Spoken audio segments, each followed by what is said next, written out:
దైవజనులు చెప్పిన మాటలు చాలా అద్భుతమైనవి. దేవుని సేవకురాలు కూడా వందనాలు. మా ఆహ్వానాన్ని మన్నించి మరి చాలా దూర ప్రాంతం నుంచి మా మధ్యకు వచ్చి మరి వాళ్ళ సంఘస్థులకు పరిచర్య చేసినట్లుగా వారు మనకు పరిచర్య చేశారు. గట్టిగా చప్పట్లు కొట్టి వారిని అభినందిద్దాం. వారి పరిచర్యను కూడా దేవుడు దీవించునుగాక. ఇప్పటి వరకు మనం నేర్చుకున్న విషయాలు, రాత్రి 5 విషయాలు గుర్తున్నాయా? రాత్రి 5 విషయాలు గుర్తున్నాయా? మర్చిపోయారా? గుర్తున్నాయి అన్న వాళ్ళందరూ చేతులు ఎత్తండి. లైవ్లో చూసిన వాళ్ళైనా ఉన్నాయా? గుర్తున్నాయా? మొట్టమొదటిది ఏమని చెప్పుకున్నాం? జనములు మన నీతిని కనుగొంటారు. రెండోది ఏం చెప్పాను? రెండోది మనం ఎంత నీతిమంతులమో మనము గ్రహించగలము. మూడో విషయం ఏం చెప్పాను? శత్రువుకి మన నీతి ఏంటో అర్థమవుతుంది. ఈ మీటింగ్స్లో 5 రోజుల్లో జరిగేది ఇదే. నాలుగోది నీతిమంతులకి ఎంత నిధి ఉన్నదో. నిధి ఉన్నదా లేదా? నీతిమంతులకి నిధి ఉందా లేదా? 10 నిమిషాలండి నా టైము, నాకు చెప్పాలి మీరు. నీతిమంతులకి నిధి ఉన్నదా లేదా? ఆ నిధి ఏంటో తెలుసుకోవాలంటే ఈ మీటింగ్స్ అవసరం. చివరిది ఏం చెప్పాను? 5వది ఏం చెప్పానంటే ఆ నీతిని ధరించుకొని అనేక మందిని నీతిమంతులుగా మనము తీర్చిదిద్దాలి. కనుక ఈ 5 రోజులు ఈ మీటింగ్స్లో అదే మనం నేర్చుకోబోతున్నాం.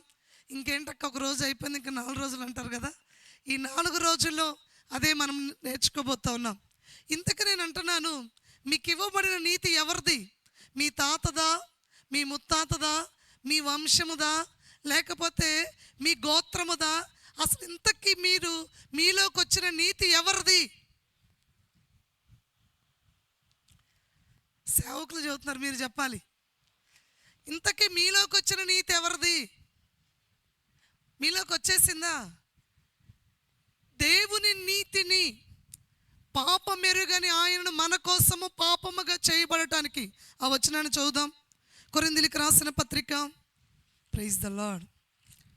కొరింథీయులకు రాసిన పత్రిక, దేవుని వాక్యాన్ని చదువుదాం.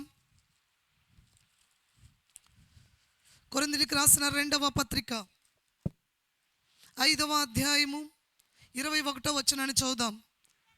ఎందుకనగా మనం ఆయన యందు దేవుని నీతి అగునట్లు పాపమెరుగని ఆయనను మన కోసము, చాలండి, యేసుక్రీస్తు శిలువ మరణ పునరుద్ధానముల వలన మనలోకి జరిగిన మార్పు ఏంటంటే మనము దేవుని నీతిగా మార్చబడ్డాం. ఇప్పుడు మనలో ఉన్న నీతి ఎవరిది అంటే అది యేసుక్రీస్తు నీతి అయి ఉన్నది.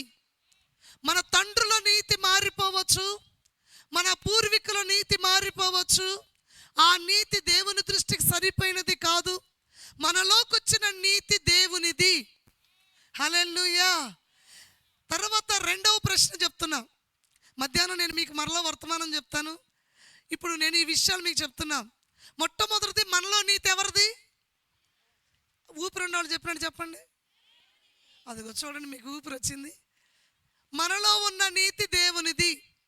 సరే, రెండో విషయం చెప్తున్నా. మనలో అసలు నీతిమంతులను ప్రకటించింది ఎవరు? ఇంకా చెప్పాలి, ఎవరు? ఆయన మాట ఏమైనా తప్ప? ఆయనకేమన్నా తెలీదా? ఆయనకేం తెలీదా? ఆయనకు అసలు మాట నాలుకకు రాకముందే తెలుసు. ఆయనకు అంతరంగాలని తెలుసు. ఆయన మనల్ని నీతిమంతులుగా ప్రకటన చేశాడు. ఆయన ప్రకటన ఏమైనా తప్ప? కొంతమంది అంటారు, వాళ్ళ మాటల నీళ్ళు ఉండి అన్నక్కడ బురద కూడా ఉండదండి అంటారు. కొంతమంది మాటల గురించి చెప్తారు కదా, వాళ్ళ మాటలు నమ్మారా మీరు? నీళ్ళుండి అంటే అక్కడ ఏముండదు, చెమ్మ, బురద కూడా ఉండదన్నమాట. అటువంటి ఆయన చెప్పాడా? కాదండి. ఆయన మాట సత్యమైనది. ఆయన నీ గురించి ప్రకటన చేశాడు, నీతిమంతులు అని. ఇంకొక విషయం చెప్తున్నా. యేసుక్రీస్తు శిలువ మరణ పునరుద్ధానాల ద్వారా మనుషుడికి కలిగింది నీతి. ఆయన నీతి మనకిచ్చాడు. ఇంకొక విషయం చెప్తున్నా.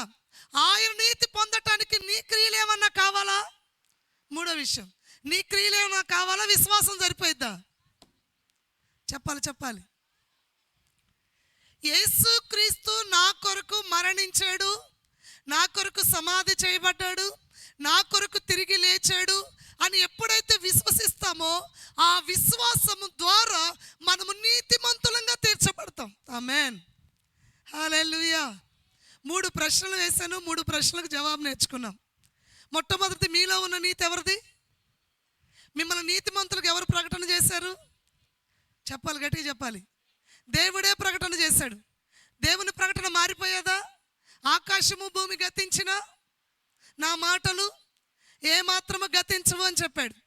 ఖచ్చితంగా సత్యమైన మాట నీతిమంతులుగా తీర్చాడు. 3వ విషయం చెప్తున్నా, నీతిమంతులుగా తీర్చబడటానికి మనం ఏమన్నా చేసామా? ఇటు చెప్పండి, చేయగలమా?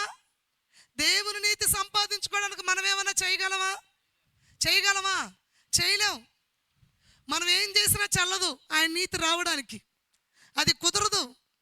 కానీ మన క్రియలేమీ లేకుండా కేవలము విశ్వాసము ద్వారా ఉచితముగా నీతిమంతులంగా తీర్చబడ్డాం. హల్లెలూయా. ఒక వచనం చెప్పి నేను ముగిస్తాను. చూడండి, బైబిల్ పరిశుద్ధ గ్రంథంలో ఒక మాట వ్రాయబడింది. 1 కొరింథీయులకు రాసిన పత్రిక 6వ అధ్యాయము 11వ వచనాన్ని చదువుదాం.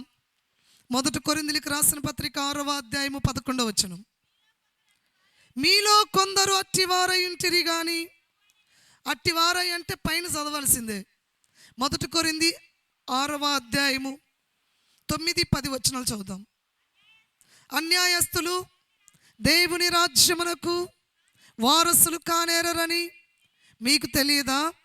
మోసపోకుడి, జారులైనను, విగ్రహారాధికులైనను, వ్యభిచారులైనను, ఆడంగితనము గలవారైనను, పురుష సంయోగులైనను, దొంగలైనను, లోబులైనను, త్రాగుబోతులైనను, దూషకులైనను, దోచుకొని వారైనను దేవుని రాజ్యమునకు వారసులు కానేరరు. మీలో కొందరు అట్టివారై ఉంటిరి గాని, హల్లెలూయా, మీలో కొందరు దొంగలుగా, వ్యభిచారులుగా, పురుష సంయోగులుగా, ఆడంగితనము గలవారుగా, జారులుగా, విగ్రహారాధికులుగా మీలో కొందరు అట్టివారై ఉంటిరి గాని. మరి ఇప్పుడేం జరిగింది అంటే, ప్రభు అయిన యేసుక్రీస్తు నామమున మన దేవుని ఆత్మయందును మీరు కడగబడ్డారు. కడగబడిన వాళ్ళందరూ చేతులు ఎత్తండి. పాపులను చేయెత్తమంటలా నేను. మీరందరూ ఇప్పుడు కడగబడి అలానే ఉన్నారా? కాదంట, కడగబడి నీతిమంతులుగా. బా, ఎంత అద్భుతమైన విషయం అండి. ఒకప్పుడు అదే, కానీ ఇప్పుడు మేము కడగబడి నీతిమంతులుగా తీర్చబడ్డామంట. కడగబడి అంతే ఉంచాలి. ఆయన ఒక పోస్ట్ ఇచ్చాడు, మనకి ఒక స్థానం ఇచ్చాడు. కనుక ఇప్పుడు ప్రార్థన చేసిన ఏం చేయాలో తెలుసా? ఒకప్పుడు మేము అలా, ఇప్పుడు కడగబడి నీతిమంతులంగా మార్చబడ్డాం. హల్లెలూయా. కనుక మిమ్మల్ని అందరినీ దేవుడు చూసినప్పుడు నీతిమంతులుగానే చూస్తాడు. కేవలము విశ్వాసము ద్వారా ఈ నీతి మనకు వచ్చిందండి. దేవుని నీతి మనలో ఉన్నది. కనుక మీ ప్రక్కన వాళ్ళతో ఈ మాట చెప్తారా? మీరు దేవుడు ఎంత నీతి కలిగి ఉన్నాడో మీరు అంత నీతిమంతులు అని చెప్పండి. దేవుడు ఏడా, మనం ఏడండి? అసలు దేవుని నీతి ఏడా, మన నీతి ఏడా? దేవుని నీతి వచ్చిందని ముందే ఒప్పుకున్నాం.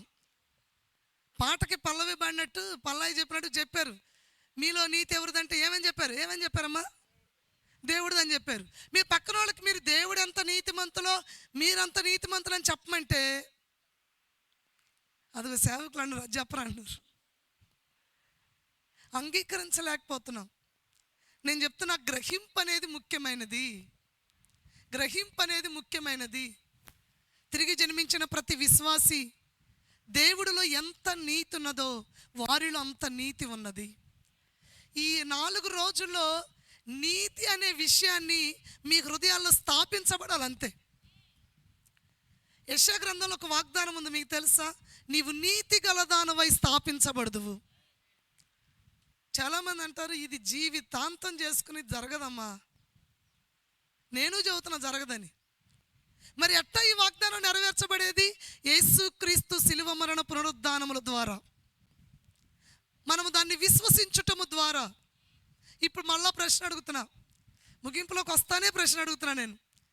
యేసుక్రీస్తు యొక్క శిలువ మరణ పునరుద్ధానాలు విశ్వసించామా? విశ్వసించిన వాళ్ళు అందరూ ఎవరు చెప్పట్లే? ఎవరు వాళ్ళు? ప్రక్కన వాళ్ళు ఒక్కసారి చూసి చెప్పండి, నువ్వు నీతి మంత్రాలు అని. ఇదెంత పాపం అండి! నువ్వు చేలో గడ్డి కోసిన సంగతి నాకు తెలియదా? పాలల్లో నీళ్లు కలిపిన సంగతి తెలియదా? పొరుగువాని భర్తను ఆశించింది తెలియదా? పొరుగువాని సొమ్మును ఆశించింది తెలియదా? పొరుగువానిది నువ్వు ఆశించావు కదా, నువ్వు అట్ట చేసావు కదా, ఇట్ట చేసావు కదా. ఇదివరకు అట్టివారై ఉన్నారు కానీ ఇప్పుడు ఏం చేయబడ్డారు? ఆ మాట గట్టిగా చెప్పాలి. ఇదివరకు ఇప్పుడు ఏం చేయబడ్డారు? దేని చేత కడగబడ్డారు? క్రీస్తు రక్తము చేత కడగబడి ఎలా మార్చబడ్డారు? నీతిమంతులుగా మార్చబడ్డారు. బురదైన మాట వాస్తవే.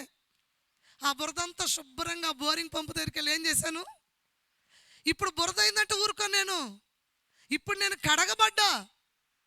ఇప్పుడు పేడ దొక్కి ఇంట్లోకి వస్తారు. చిచి శుభ్రం చేసుకొని రా అంటే వాడు శుభ్రం చేసుకొని వస్తాడు. మళ్ళా కూడా నువ్వు పేడ దొక్కామంటే ఊరుకుంటాడా? మరి మీరు ఎందుకు ఊరుకుంటున్నారు? మేము కడగబడ్డామని ఎందుకు మీరు డిక్లరేషన్ చేయటం లేదు? దేవుడు మమ్మల్ని కడిగాడని ఎందుకు చెప్పట్లేదు? మీరు అంటారు కొన్ని లోపాలు ఉన్నాయమ్మా, అందుకే మేము చెప్పలేకపోతుంది. ఇప్పుడు ఒక్కసారి నీతిమంతులుగా మార్చబడిన తర్వాత, ఇప్పుడు ఇంతకీ ఇది కదిలించుకుంటే పెద్దదైంది కానీ ఇంకొక 2 నిమిషాలు ముగిస్తా. ఇప్పుడు నీతిమంతులుగా మార్చబడింది మనసులోనా, శరీరంలోనా, ఆత్మలోనా? చెప్పాలి. పాపం చేసినప్పుడు చచ్చిపోయింది ఆత్మ, శరీరమా, మనసా? ఆత్మ చచ్చిపోయింది. పాపం చేసినప్పుడు చచ్చిపోయింది ఆత్మ, నిర్జీవంగా మారిపోయింది. యేసుక్రీస్తు శిలువ మరణ పునరుద్ధానాలు విశ్వసించడం ద్వారా ఆత్మలోకి జీవం వచ్చింది, ఆత్మలోకి నీతి వచ్చింది, ఆత్మలోకి క్రీస్తు వచ్చాడు, ఆత్మలోకి పరిశుద్ధాత్ముడు వచ్చాడు. ఇప్పుడు నీ ఆత్మలత్సను క్రీస్తులాగే ఉన్నావు. మొదటి యోహాను పత్రిక చెప్తున్నట్లుగా ఆయన ఎట్టివాడై ఉన్నాడో ఈ లోకంలో మీరు అట్టివారై ఉన్నారు.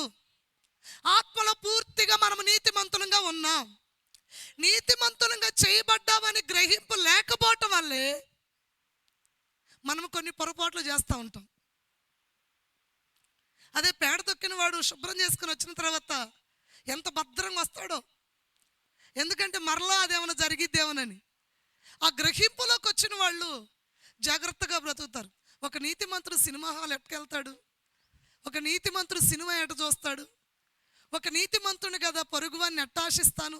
ఆ స్థితి చాలాసార్లు చెప్పే సంఘాల్లో ఒక కలెక్టర్ అవ్వక ముందు టీ కోట్ల దగ్గర టీ తాగి ఉంటారు. స్టూడెంట్స్ అందరూ పోయి మెస్లో భోజనం చేయడం. ఒక కలెక్టర్ అయినాక ఆ స్థానానికి వెళతాడా వెళ్ళడా చెప్పండి నాకు. మీకు అన్నం వండారండి, గట్టిగా చెప్పండి. టీ కోట్ల దగ్గర టీ తాగటానికి వెళ్తాడా? నిజం చెప్పాలి, నిజం చెప్పండి. వెళ్ళడు. ఎందుకు? ఏమైంది? టీ తాగటం తప్ప? స్థానం మారింది అంతే. అట్లానే నీతి అనే స్థానాన్ని దేవుడు మనకి ఇచ్చాడు. నీతి అనే స్థానం ఆయన నీతి ఇచ్చాడు. ఆయన నీతి ధరించుకొని మనం ఈ లోకంలో సంచరించవలసి ఉంది. కనుక ఇటువంటి స్థానాన్ని దేవుడు మనకు కలుగు చేసినందుకు దేవునికి ఎంతో మనము కృతజ్ఞతలు చెల్లించాలి, రుణపడి బ్రతకాలి. ఇది డబ్బు ద్వారా వచ్చింది కాదు, కులము ద్వారా వచ్చింది కాదు, లేకపోతే ఇంకేమన్నా పరిస్థితుల ద్వారా వచ్చింది కాదు. దయచేసి చెప్తున్న చివరిగా, యేసు క్రీస్తునందు విశ్వాసం ఉంచిన ప్రతి ఒక్కరూ దేవుడు ఎంత నీతి కలిగి ఉన్నాడో మీరంత నీతిమంతులు. ఇది ఒప్పుకున్నా ఒప్పుకోకపోయినా ఇది సత్యం అంతే. దేవుని నీతి అగునట్లు కనుక నీతిమంతులుగానే మాట్లాడదాం, నీతిమంతులుగానే పరాయి పురుషుడిని పరాయి స్త్రీని చూద్దాం, నీతిమంతులుగానే పరాయి వస్తువును చూద్దాం. ఆమేన్. నీతిమంతులంగా చేయబడ్డాం కనుక అటువంటి కృప దేవుడు మీ అందరికీ అనుగ్రహించునుగాక. దేవుడు మిమ్మల్ని ఆ రీతిగా దీవించునుగాక. ఆమేన్.